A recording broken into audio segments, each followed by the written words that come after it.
नमस्कार दोस्तों। आपने इनकम टैक्स रिटर्न पोर्टल के अंदर एनुअल इंफॉर्मेशन सिस्टम के बारे में तो सुना ही होगा। Annual information statement, AIS.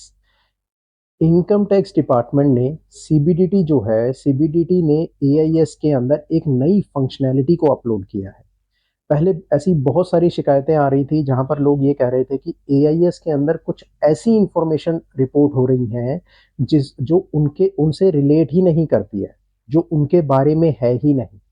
अब एआईएस के अंदर ये फंक्शनैलिटी आ गई है कि जो भी इंफॉर्मेशन वहां पर आ रही होगी, उस इंफॉर्मेशन से रिलेटेड आप अपना रिस्पॉन्स रियल टाइम बेसिस के ऊपर फाइल कर सकोगे। आप बता सकोगे कि ये इंफॉर्मेशन सही है कि नहीं है। अदरवाइज पहले ये हो रहा था कि एआईएस के अंदर कुछ इंफॉर्मेशन आ रही थी, हम उसे देखते थे कि वो इंफॉर्मेशन हमारे से रिलेट करती है कि नहीं करती है। और अगर वो हमारे से रिलेट नहीं करती थी तो कभी कभी ऐसा देखने को मिलता था कि डिपार्टमेंट उस इंफॉर्मेशन के बेस के ऊपर नोटिस इशू कर देता था, जिसकी वजह से टैक्स पेयर को, असेसी को बड़ी असुविधा होती थी, अनकंफर्टेबल हो जाता था।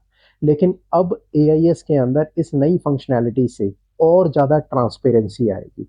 अब आप अपनी करेक्शन को एआईएस के अंदर ही कर सकते हो, बता सकते हो ये इंफॉर्मेशन सही है आपके पैन के हिसाब से, आपके हिसाब पैन के हिसाब से ये इंफॉर्मेशन गलत है। अगर इस तरह की जो भी चीज़ें होंगी आप अब एआईएस के पोर्टल पर ही डायरेक्टली अपलोड कर दोगे। एक तरीके से आपका डायरेक्ट कम्युनिकेशन हो जाएगा इनकम टैक्स डिपार्टमेंट के साथ में। एंड आने वाले टाइम पर ये चीज़ काफ़ी लिटिगेशन के मैटर्स को ऑटोमेटिक तरीके से कम कर देगी। ये बहुत ही अच्छा स्टेप है जो इनकम टैक्स डिपार्टमेंट ने, हमारी सीबीडीटी ने लिया है। Thank you.